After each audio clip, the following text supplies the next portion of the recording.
Hello दोस्तों, welcome to pixel manage.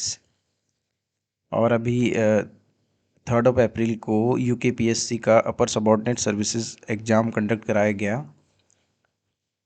Paper लगभग moderate level का था और इसमें जो एक्सपेक्टेड कट ऑफ मुझे लगती है 90 टू 100 के बीच में रहनी चाहिए। तो 90 प्लस जो भी कैंडिडेट हैं, जनरल कैटेगरी की मैं बात कर रहा हूँ, और जो अदर कैटेगरीज़ हैं उनमें कट ऑफ आप समझ सकते हैं कि क्या होगी पिछले रिजल्ट्स को देखते हुए। पर फिलहाल हम जनरल कैटेगरी की बात करते हैं तो 90 टू 100 कट ऑफ हो सकती है, ये संभावना मुझे लग रही है। तो 90 प्लस जो भी कैंडिडेट हैं उन्हें ज़रूर मेंस के लिए प्रयास करना चाहिए। और मेंस की भी डेट पहले से ही आयोग ने पहली बार डिक्लेयर कर दी हैं, जो कि अगस्त में एक्सपेक्टेड हैं। और उसके लिए हमारे पास तैयारी करने के लिए लगभग 4 महीने का समय है। तो ज़रूर प्रिपेयर करें आप लोग। जो 90 प्लस के कैंडिडेट हैं वो तो बिल्कुल सीरियस होकर तैयारी कर सकते हैं। और ये पीवाईक्यू की सीरीज़ मैंने स्टार्ट की है। इसमें सारे प्रीवियस ईयर्स के क्वेश्चन पेपर को सॉल्व करेंगे। तो एक बार ज़रा ओवरव्यू ले लेते हैं कि मेंस के लिए किस प्रकार की स्ट्रेटजी रहेगी, कौन कौन से पेपर्स हैं और उसमें क्या प्लानिंग रखनी है आप लोगों को। तो इसमें पेपर पहले डिस्कस कर लेते हैं। टोटल जो मेंस होगा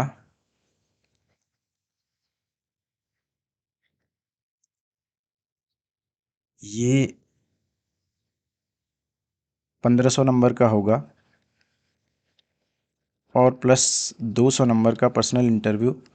तो 1700 में से फाइनल मेरिट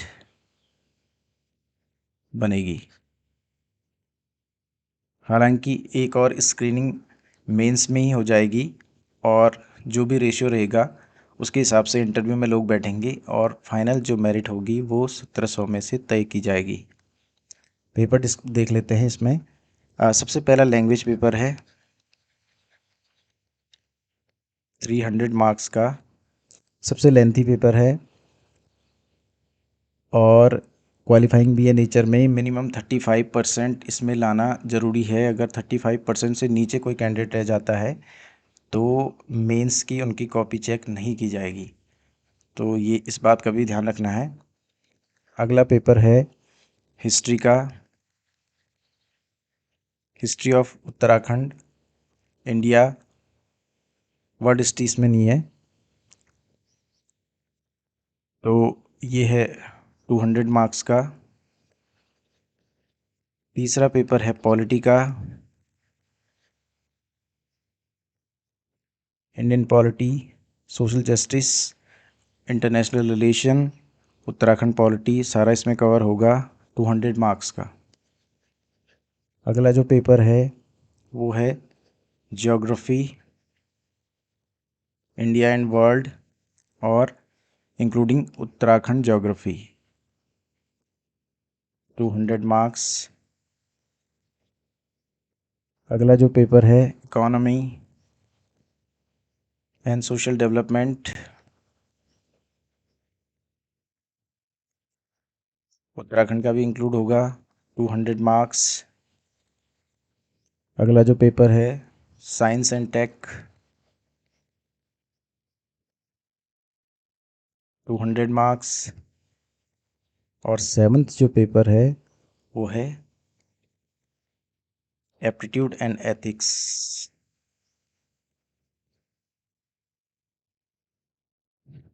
200 मार्क्स। तो इस प्रकार से ये 1500 नंबर हो गए टोटल जो मेंस में कवर किए जाने हैं।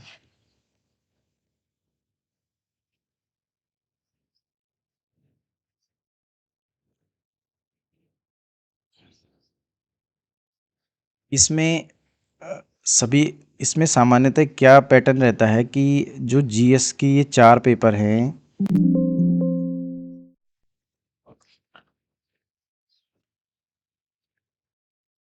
इसमें सामान्यतः ये पैटर्न रहता है कि जीएस के जो ये 4 पेपर हैं ये इनमें कैंडिडेट लगभग समान ही स्कोर करते हैं। एक एवरेज पैटर्न दिखाई देता है।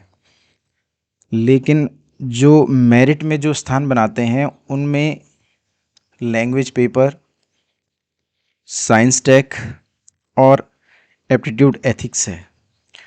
तो ओवरऑल ध्यान तो सभी पेपरों पे दिया जाना है, लेकिन इन 3 पेपरों पे विशेष ध्यान दिए जाने की आवश्यकता है, ऐसा मैं समझता हूँ। और जो लैंग्वेज का पेपर है वो तो बहुत ही लेंदी पेपर है। उसको तो पूरा अटेम्प्ट करने के लिए कम से कम 4 घंटे की ज़रूरत होती है और वहाँ पे 3 आवर्स की टाइमिंग होती है। तो उसकी प्लानिंग बहुत ज़रूरी है और उसकी प्रैक्टिस बहुत ज़रूरी है।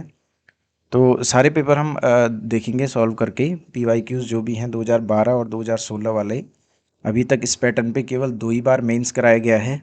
तो हमारे पास कम से कम 2 सालों के पेपर्स तो हैं ही स्टडी करने के लिए कि किस प्रकार का पैटर्न रहेगा और किस तरह से उसको अटेम्प्ट किया जाना है, कैसे आंसर राइटिंग की जानी है। और इसी क्रम में सबसे पहले आज मैं पेपर 4th लेके आया हूँ, इंडिया एंड वर्ल्ड ज्योग्राफी और उत्तराखंड ज्योग्राफी का। तो देखते हैं, 2012 का ये पेपर है। तो एक बार पैटर्न समझ लेते हैं।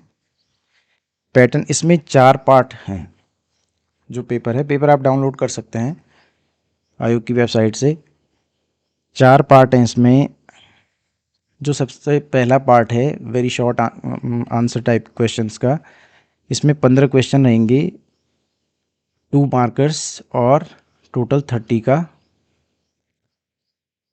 टोटल बनाएंगे वो, 30 मार्क्स का। 20 वर्ड्स वर्ड लिमिट रहेगी और सबसे ज़रूरी जो ध्यान रखा जाना है वर्ड लिमिट का है, क्योंकि जो पार्ट 3rd और पार्ट 4th आप देख रहे हैं 125 वर्ड्स और 250 वर्ड्स, और क्वेश्चन की मार्किंग 16 मार्कर हैं, 8 मार्कर्स हैं। इनको तो हम बिल्कुल भी अनअटेम्प्टेड नहीं रख सकते, इनको तो अटेम्प्ट किया जाना ज़रूरी है ही। और इन जब हम पार्ट ए और पार्ट फर्स्ट और पार्ट सेकंड को अटेम्प्ट करेंगे तो इसमें बहुत ज़्यादा एग्जेजरेट करने की ज़रूरत बिल्कुल नहीं है। बिल्कुल टू दी पॉइंट आंसर इसमें लिखा जाना है। इसमें एक्स्ट्रा बिल्कुल लिख के कोई फ़ायदा नहीं है, क्योंकि 2 मार्कर्स और 5 मार्कर्स हैं और वर्ड लिमिट पहले से दी गई है, तो उसको एक्सटेंड करने की हमें कोई आवश्यकता नहीं है। तो विशेषकर पार्ट फर्स्ट और पार्ट सेकंड को बहुत रैपिडली लिखा जाना है और सीधे पार्ट 3rd पे पहुंचना है हमने, जितना जल्दी हो सके। इनको जल्दी कंक्लूड करना है, 2-2 4-4। ये जो पहला वाला है पार्ट फर्स्ट 2 मार्कर जो क्वेश्चन है 20 वर्ड्स वाले, मैक्सिमम इसमें 2 सेंटेंस में कवर कर सकते हैं हम। इसमें कोई डायग्राम बनाने की आपको कोई आवश्यकता नहीं है। इसको आप अगर 4 सेंटेंस में कवर करते हैं या 4 या 5 सेंटेंस में, और उसके साथ साथ इसमें अगर कोई डायग्राम भी इंक्लूड कर दिया जाता है तो ये ज़्यादा बेनिफिशियल रहेगा, ज़्यादा स्पीड को मेंटेन करने के लिए। तो इस प्रकार से हमने पहले पार्ट फर्स्ट और पार्ट सेकंड को बहुत रैपिडली सॉल्व करने की कोशिश करनी है। अगर उसमें कहीं कोई दिक्कत आ रही है, आपने टू दी पॉइंट 2 सेंटेंस लिख दिए हैं, एक डायग्राम बना दिया है, तो उसको उतना ही छोड़ दीजिए और सीधे आगे चलना है हमने। फिर हम जब पार्ट 3rd और पार्ट 4th को सॉल्व कर देंगे, फिर हम पार्ट फर्स्ट और पार्ट सेकंड की तरफ आ सकते हैं। पार्ट फर्स्ट या पार्ट सेकंड में जो भी क्वेश्चन रह गए हैं उनको देखने के लिए। पर हमें एक स्पीडली चलना है पार्ट फर्स्ट और पार्ट सेकंड में, ताकि हम लॉन्ग आंसर टाइप जो क्वेश्चन हैं उनको सही तरीके से अटैम्प्ट कर पाएँ। और इन दोनों का जब भी आंसर राइटिंग होगी, इसमें तो पॉइंट वाइज लिखने की बहुत आवश्यकता है। पॉइंट बना के लिखें, बुलेट्स फॉर्म में लिखें, डायग्रामेटिक अप्रोच रखने की बहुत आवश्यकता है। और इसमें अगर कोई रिकमेंडेशन है किसी कमीशन की या आर्टिकल इंक्लूड करना है अपने, अलग अलग पेपर वाइज अलग अलग स्ट्रेटजी हम अपनाएंगे। तो अभी ज्योग्राफी पढ़ रहे हैं तो ज्योग्राफी में पॉइंट वाइज, बुलेट फॉर्म में, नंबरिंग फॉर्म में और डायग्रामेटिक अप्रोच रखना बहुत ज़रूरी है। अभी ज्योग्राफी की बात कर रहे हैं हम जहाँ तक तो। और इसमें मैप को इंक्लूड कर सकते हैं, मैपिंग बहुत इम्पॉर्टेंट है। तो मैपिंग के थ्रू हम कोई भी चीज़ एलेबोरेट कर सकते हैं, डायग्रामेटिक अप्रोच के through, point wise and bullet wise. तो इस तरीके से ज्योग्राफी के पेपर को अटैम्प्ट किया जाना है। तो वो हम आगे भी देखेंगे, अभी सॉल्व करेंगे उनको। तो ये अप्रोच हमारी रहेगी उसमें। और दूसरा ये है कि पार्ट थर्ड और पार्ट फर्स्ट और सेकंड में 15 क्वेश्चन और 10 क्वेश्चन कंपलसरी क्वेश्चन होते हैं, लेकिन पार्ट थर्ड और पार्ट फोर्थ में हमें चॉइस भी मिलती है देखने को। पार्ट थर्ड में 7 क्वेश्चन आएंगे, जिसमें से 5 अटैम्प्ट करने हैं आपने, कोई 5। और पार्ट फोर्थ में भी 7 क्वेश्चन होंगे, जिनमें से कोई 5 आपने अटैम्प्ट करने हैं। तो इस तरीके से पैटर्न रहेगा। तो चॉइस भी यहाँ अवेलेबल है पार्ट थर्ड और पार्ट फोर्थ में। तो इस प्रकार से हम आगे बढ़ेंगे इसमें।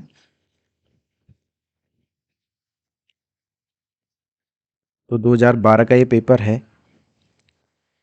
पार्ट 1 15 क्वेश्चन, 2 मार्कर और वर्ड लिमिट 20 वर्ड्स। पहला क्वेश्चन देखते हैं। धरातल पर महाद्वीपों एवं महासागरों की एक दूसरे के विपरीत स्थिति को स्पष्ट कीजिए। Antipodal situation of continents and oceans on the earth. तो इस क्वेश्चन में बहुत ज़्यादा लिखने की ज़रूरत नहीं है, ये बेसिक ज्योग्राफी का क्वेश्चन है।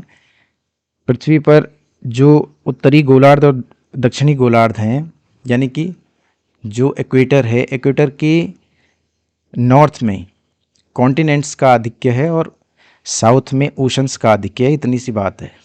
तो इसको 2 सेंटेंस में इस प्रकार से लिखा जा सकता है और एक छोटा सा डायग्राम दिया जा सकता है, अगर आप देना चाहें तो पृथ्वी पर भूमध्य रेखा के उत्तर में महाद्वीप व दक्षिण में महासागरों का आधिक्य है। इस प्रकार वे एक दूसरे के विपरीत स्थिति में हैं। बस ये मुख्य चीज़ आपने लिख दी और उसका एक डायग्राम बना दिया, ये क्वेश्चन अटेम्प्ट हो गया। अगला क्वेश्चन देखते हैं। पर्वत कटक और पर्वत श्रेणी में का अंतर बताइए। Mountain ridge and mountain range. तो रिजेस देख लेते हैं। Ridges are smaller local features make a mountain. Local features का कलेक्शन है रिजेस, जो कि एक माउंटेन और माउंटेन रेंज बनाते हैं। जैसे कि सियरा नेवादा है, कैलिफोर्निया में, यूएसए में है। और माउंटेन रेंज क्या है? Mountain range is a series of high ridges in a line, यानी कि उनकी एक सीरीज हो गई।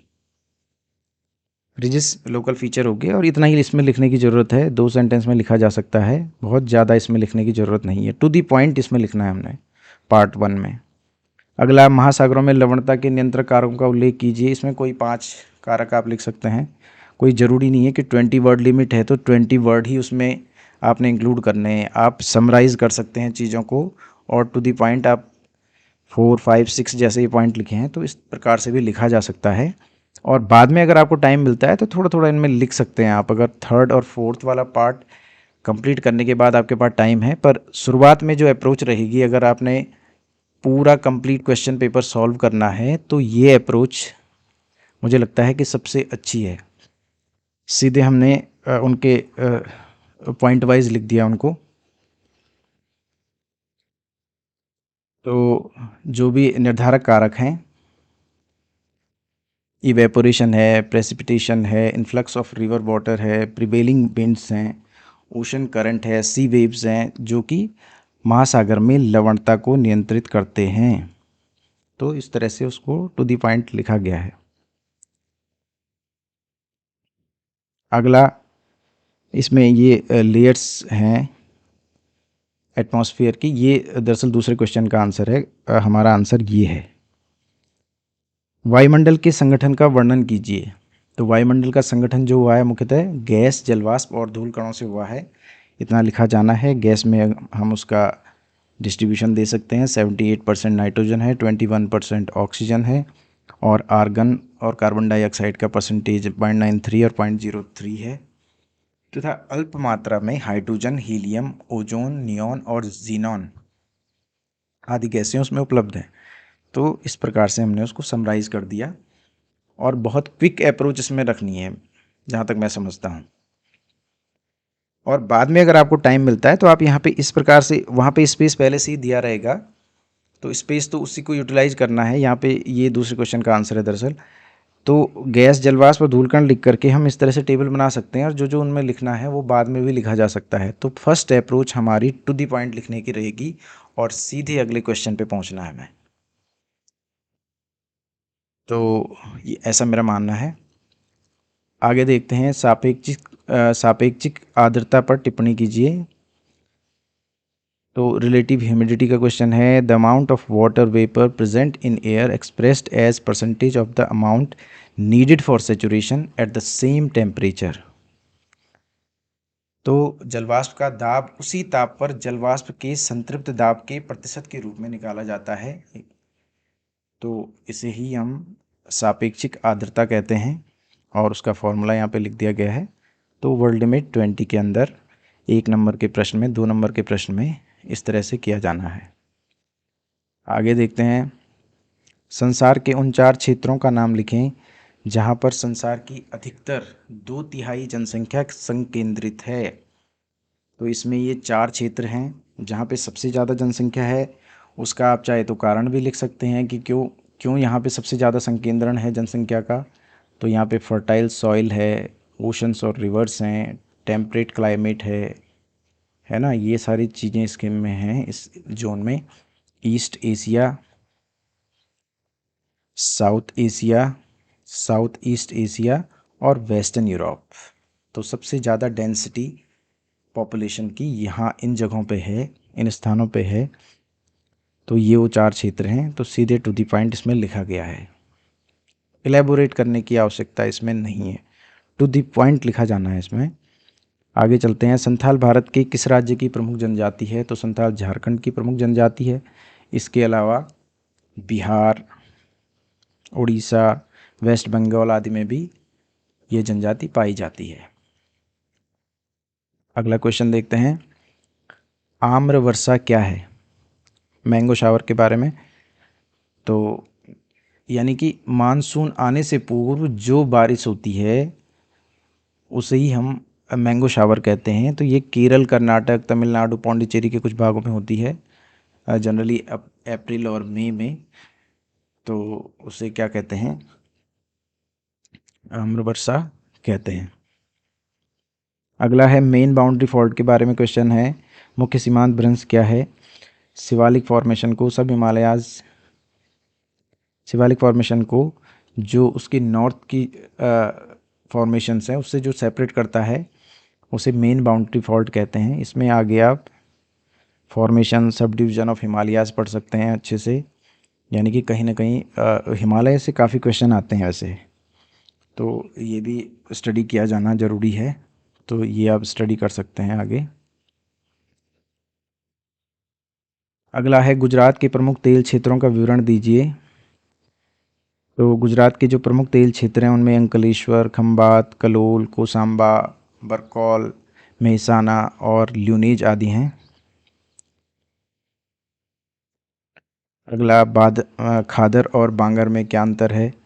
तो बांगर क्या है? पुरानी जलोढ़ मिट्टी है, कम उपजाऊ है। खादर क्या है? नई जलोढ़ मिट्टी है, अधिक उपजाऊ है। और इसमें एक छोटा सा डायग्राम हमने यहाँ पे ड्रॉ किया है। तो इस तरीके से इसको जल्दी जल्दी हम अटैम्प्ट कर सकते हैं विद इन वर्ल्ड लिमिट और विद इन टाइम लिमिट। उपस्थिति की अवस्था के अनुसार आग्नेय शैलों का वर्गीकरण प्रस्तुत कीजिए। तो आग्नेय शैलों में की जो रचना है वो भूगर्भिक लावा जो होता है, मैग्मा जिसे कहते हैं, उसके द्वारा होता है। और इसकी एग्जाम्पल ग्रेनाइट और बेसाल्ट हैं। 3 प्रकार की उसकी फॉर्मेशन होती है, अति संतृप्त सेल, संतृप्त सेल और असंतृप्त सेल। मुक्त सिलिका युक्त होते हैं, संतृप्त खनिज युक्त होते हैं और असंतृप्त खनिज युक्त होते हैं। तो बहुत टू द पॉइंट इसमें लिखे जाने की आवश्यकता है। अगला इंपॉर्टेंट क्वेश्चन, उत्तराखंड ज्योग्राफी का।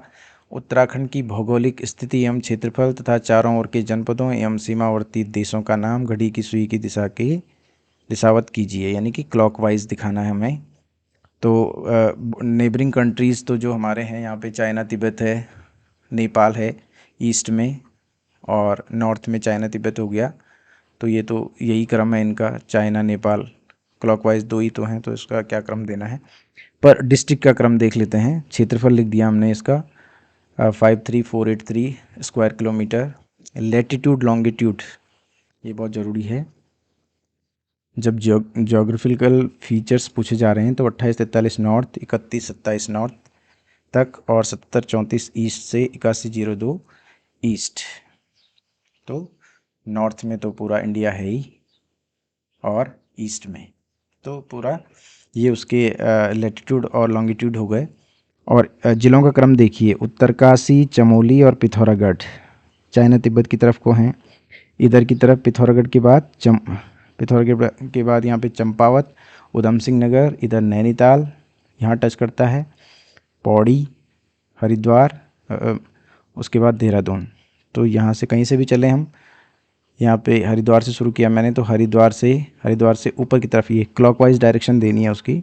तो हरिद्वार से ऊपर आए देहरादून, उसके बाद उत्तरकाशी, चमोली, पिथौरागढ़, ये यहाँ पे चंपावत होगा, चंपावत, उधम सिंह नगर, नैनीताल और पौड़ी। तो इस प्रकार से जिलों का क्रम होगा जो कि बॉर्डर डिस्ट्रिक्ट्स हैं। और अगर टाइम है तो आप सीधे मैप से भी इनको दर्शा सकते हैं इसी तरह के एरो दिखाते हुए, बजाय कि इनको लिखने के। मैप में भी डायरेक्टली लिखा जा सकता है, तो जो भी सूटेबल लगे, जिसमें भी टाइम आपका कम लगे, वो इसमें काम किया जा सकता है। अगला क्वेश्चन है, बुग्याल क्या हैं, कुछ मुख्य बुग्यालों का नाम दीजिए। तो उत्तराखंड हिमालय में हिम शिखरों की तलहटी में अवस्थित मखमली घास के मैदान बुग्याल कहलाते हैं। आमतौर पर ये 8,000 से 10,000 फीट की ऊंचाई पर अवस्थित होते हैं। मुख्य बुग्याल इसमें कुछ लिखे गए हैं, जैसे बेदनी बुग्याल, रूपकुंड चमोली, चोपता, रुद्रप्रयाग, औली जोशीमठ, पवाली कांठा, टिहरी, दयारा बुग्याल, उत्तरकाशी। तो इस तरह से क्वेश्चन को लिखा जाना है। तो इसमें to the point, very short approach ही रखनी है, और समय इसमें बचाना है हमें, ताकि हम पार्ट थर्ड और पार्ट फोर्थ को सही तरीके से अटैम्प्ट कर पाएँ, उसमें मैक्सिमम स्कोर कर पाएँ। और उसके बाद अगर आपके पास टाइम मिलता है तो थोड़ा थोड़ा आप इनको और एलेबोरेट कर सकते हैं, नहीं तो यहाँ पे एलेबोरेट करने की कोई आवश्यकता नहीं है ज़्यादा। चलिए आगे चलते हैं। उत्तराखंड के भाबर और तराई मेखला का वर्णन कीजिए। तो भाबर और तराई मेखला के बारे में आप एक एक दो दो लाइन लिख सकते हैं, जो मैंने रेड अंडरलाइन किया हुआ है इतना ही लिखना पर्याप्त है इसमें। शिवालिक के दक्षिण का वह क्षेत्र जिसमें नदियां 8-10 किलोमीटर चौड़ी पट्टी में अवसाद जमा करती हैं, भाबर क्षेत्र कहलाता है। और भाबर के दक्षिण में, यानी कि भाबर के बाद तराई, तराई के बाद मैदानी क्षेत्र शुरू होता है। तो भाबर के दक्षिण में 15 से 20 किलोमीटर चौड़ी दलदली पट्टी जो भाबर के साथ साथ चलती है, तराई क्षेत्र कहलाता है। यह क्षेत्र बहुत दलदली व उपजाऊ क्षेत्र है। यहाँ से ही मैदानी क्षेत्र का प्रारंभ होता है। इस क्षेत्र में घास के मैदान और घने जंगल पाए जाते हैं। तो इसमें इतना लिखा गया है। चलिए अगले क्वेश्चन पे चलते हैं। अल नीनो पर टिप्पणी लिखिए। इसमें फर्दर स्टडी के लिए ला नीना भी दिया गया है। ला नीना और अल नीनो आप ज़रूर पढ़ें कि ये किस प्रकार के क्लाइमेट पैटर्न हैं। अल नीनो एवं ला नीना जटिल मौसमी पैटर्न हैं जो विषुवतीय प्रशांत महासागरीय क्षेत्र में समुद्र के तापमान में भिन्नता के कारण होते हैं। जब समुद्री की ऊपरी परत का तापमान बढ़ता है तब अल नीनो की घटना होती है, और जब वो घटता है तब ला नीना की घटना होती है। इसे सर्वप्रथम पेरू तट के मछुआरों द्वारा जाना गया और स्पेनिश प्रवासियों ने इसे अल नीनो कहा, जिसका अर्थ है छोटा लड़का। यह परिघटना सामान्यतः 1 वर्ष या अधिक समय तक चल सकती है, और यह एक नियमित चक्र नहीं है। 2 से 7 वर्ष के अंतराल पर अनियमित रूप से होती रहती है। कोई निश्चित पैटर्न इसका नहीं देखा गया है, पर फिर भी 2 से 7 सालों के अंतर में कभी ना कभी हो जाती है ये। और अल नीनो के वर्षों में अब इसमें ये बहुत ही इंपॉर्टेंट पॉइंट है कि भारतीय जलवायु पर इसका क्या प्रभाव पड़ता है। तो ये भी एक इम्पॉर्टेंट फैक्टर है। जब भी हम इस तरह के क्वेश्चन अटैम्प्ट करें तो ज़रूर भारत के रेफरेंस में वहाँ पे लिख सकते हैं, पर ये तो खैर 2 नंबर का क्वेश्चन है, इसमें बहुत ज़्यादा लिखने की आवश्यकता नहीं है। पर फिर भी जितना आप समेट सकें इसको तो उतना उसमें इंक्लूड किया जा सकता है। जैसे अल नीनो के वर्षों में भारत में मानसून कमज़ोर, जबकि ला नीना के वर्षों में मानसून मजबूत होता है। तो इस तरीके से लिखा जा सकता है, इस तरीके से अटैम्प्ट किया जा सकता है क्वेश्चन को। अगला क्वेश्चन देखते हैं। संवहनी वर्षा को समझाइए। अब इसमें तो मैंने ज़्यादा डिटेल कर दिया इसको, पर इतना डिटेल करने की आवश्यकता नहीं है। संघनन क्रिया में जलवाष्प में नमी मुक्त होने की अवस्था को वर्षण कहते हैं। वर्षण 2 प्रकार से होता है, ठोस, द्रव। द्रव जब होता है तो वर्षा कहलाता है। संवहनीय वर्षा, पर्वतीय वर्षा, चक्रवातीय, 3 टाइप की वर्षा होती है। सामान्य वर्षा के बारे में पूछा गया है, डायरेक्ट आप वो आंसर लिख सकते हैं। गर्म हवा हल्की होकर संवहनी धाराओं के रूप में ऊपर उठती है। जब यह ऊपरी वायुमंडल में पहुंचती है तो कम तापमान के कारण ठंडी हो जाती है और संघनन की क्रिया होती है और कपासी मेघों का निर्माण होता है, जिससे अल्पकाल के लिए बिजली कड़कने तथा गरज के साथ मूसलाधार वर्षा होती है।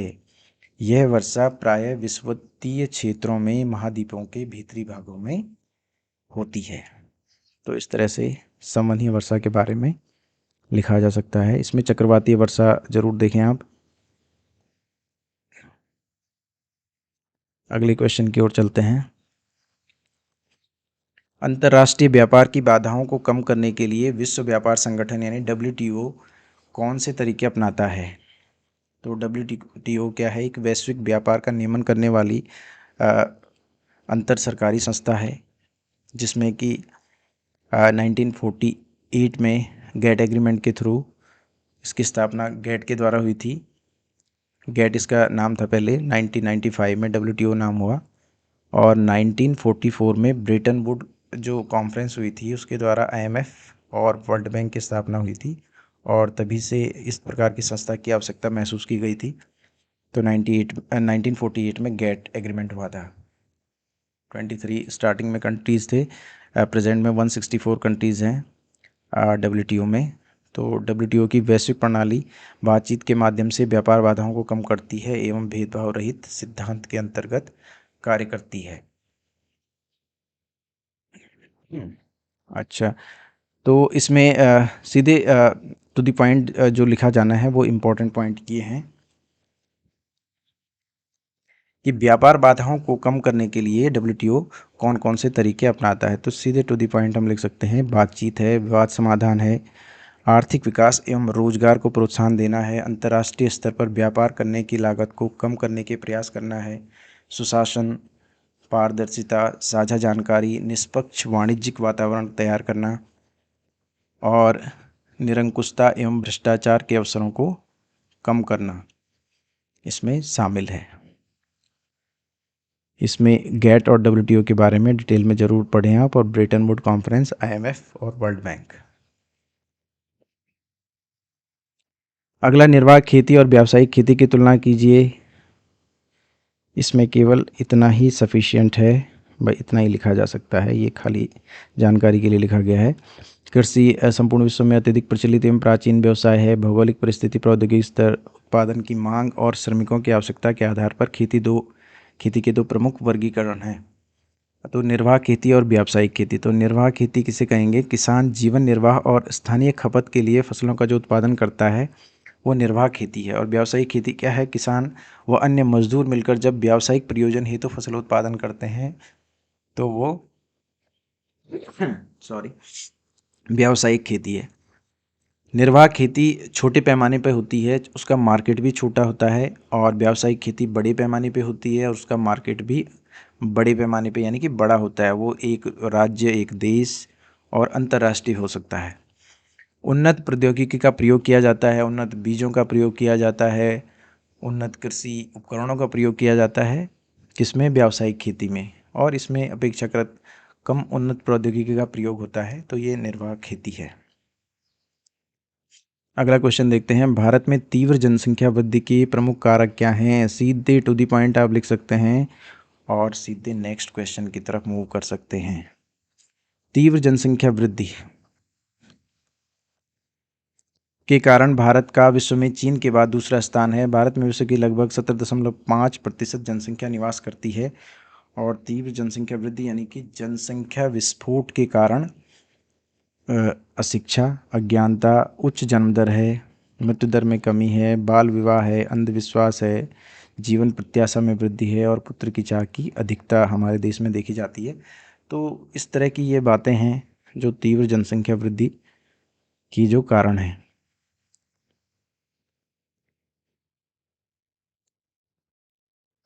अगला क्वेश्चन देखते हैं। भारत के नगरों के 3 प्रमुख कार्यात्मक प्रकार कौन कौन से हैं? कार्यात्मक प्रकार मीन्स कि अलग अलग जो नगरों को बांटा गया है उनकी कार्यप्रणाली के द्वारा, उनके फंक्शंस के द्वारा। तो उनमें 3 मुख्य प्रकार लिए हैं हमने: औद्योगिक और वाणिज्यिक नगर, धार्मिक सांस्कृतिक नगर और पर्यटक शहर, है ना। तो जैसे औद्योगिक नगर कौन कौन से हैं? नोएडा है, बेंगलोर है, जमशेदपुर है, भिलाई है। धार्मिक सांस्कृतिक नगर हरिद्वार है, बनारस है, अजमेर है, पुरी है।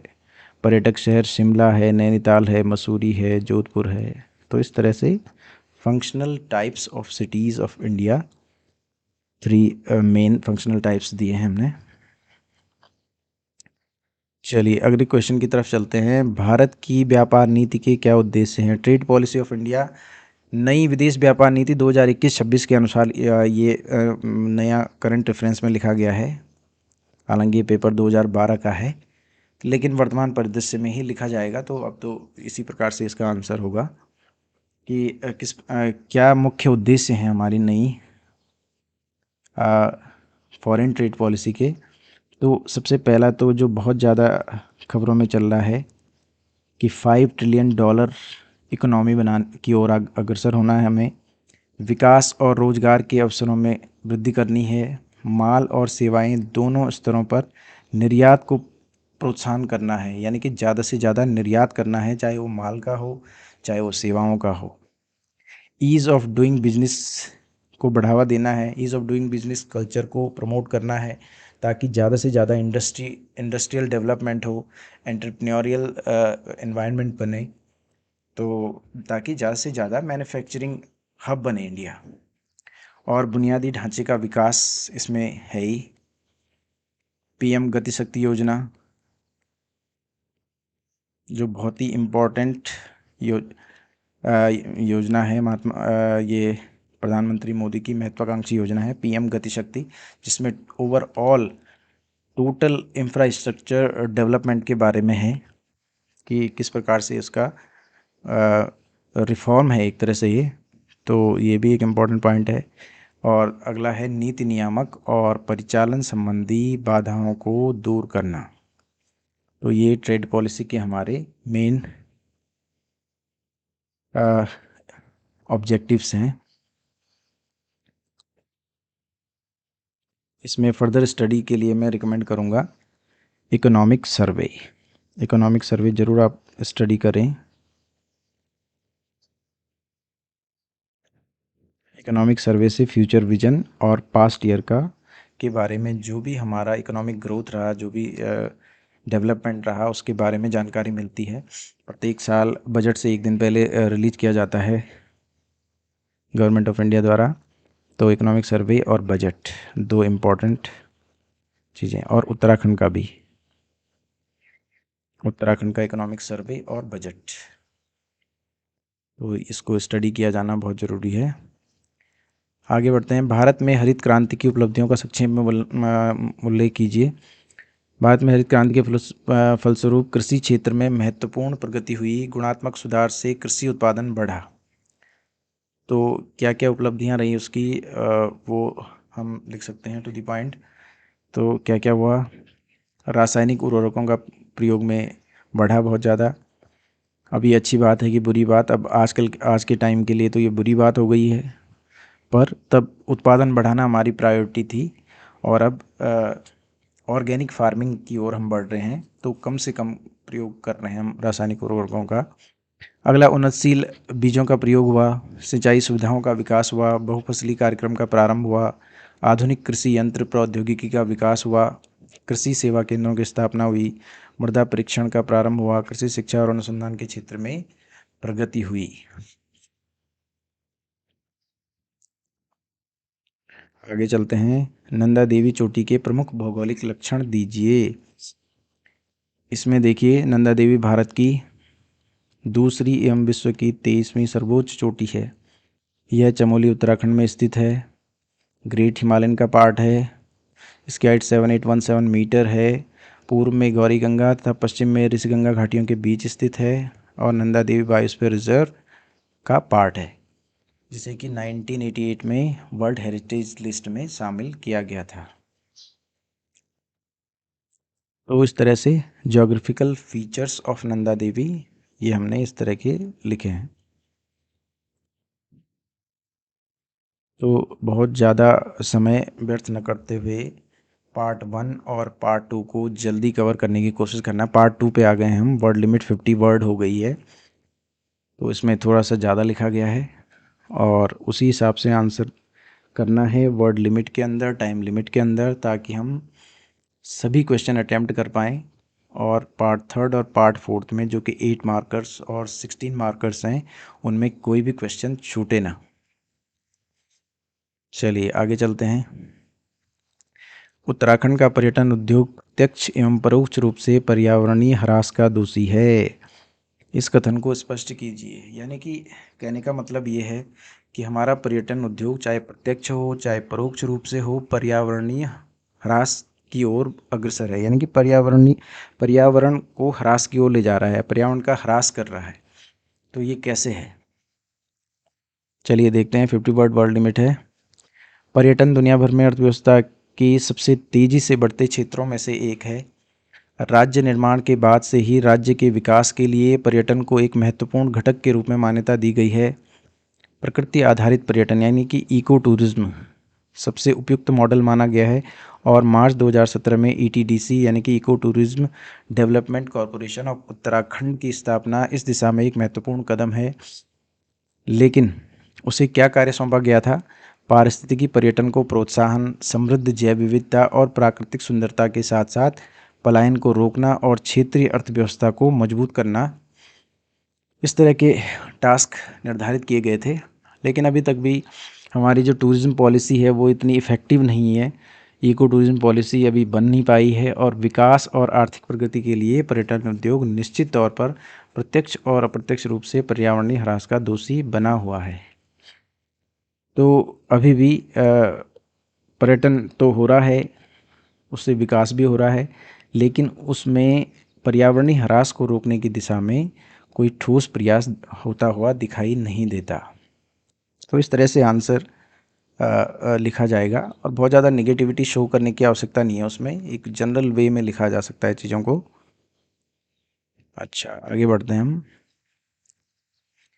तो ये पार्ट फर्स्ट और पार्ट सेकंड हमारा कंप्लीट हो चुका है।